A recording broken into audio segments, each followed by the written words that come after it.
तर पहा दिव्याने किती छान पराठा केलेला आहे। बघा मित्रांनो, आज आपली दिव्या लागली काहीतरी स्पेशल बनवाय डब्यासाठी। काय आज आहे मस्त पैकी आलू पराठे।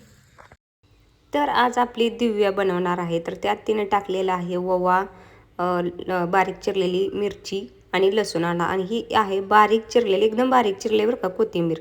तर ती सगळी कोथिंबीर आपण टाकणार आहे आणि आता ह्याच्यात मीठ वगैरे सगळं टाकलेलं आहे आणि चांगले एकदम असं थंड झाल्यानंतर हे आपण सगळं मिक्स करून घेतोय।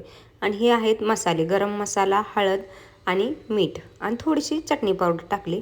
तर चला आपली दिव्या हे ते सगळं मिक्स करून घेते। त्या दिव्या कितवीला आहे? मी तर मित्रांनो मी आहे 7वीला। 7वीला आहे दिव्या आपली।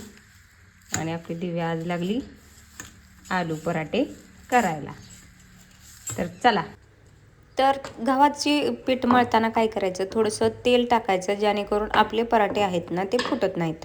आणि तुम्हाला छान खरपूस कलर चांगला पाहिजे असेल तर त्यात 1-2 चमचा बेसन मिसळा, एकदम छान टेस्ट लागते। आणि हे तर दिव्या हलक्या हाताने तुम्ही पाहू शकताय किती पराठा करते। तर मी माझ्या मुलीला सगळं असं शिकवत असते आणि ती शाळेतही जाते।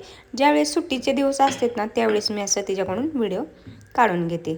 तर बघा इथं तिचं झालेलं आहे आणि आता आपण इथून दिव्याच्याच आवाजमध्ये ऐकूया जेणेकरून तिचं रिॲक्शन जे आहे ना ते तुम्हाला कळेल। तर चला, इथं झालेलं आहे। नाही आता मी काय केलं, हे तव्यावर टाकलं तर बघा माझा पराठा कसा फुगायला लागले। यू नात करते काय।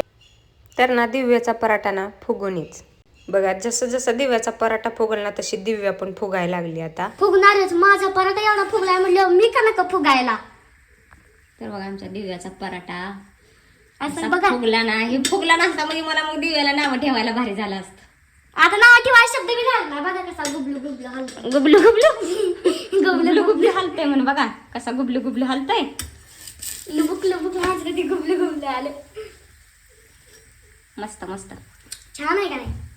तर या दिव्याच्या हातचं पराठा खायला कोण कोण येणार कमेंट मध्ये नक्की सांगा।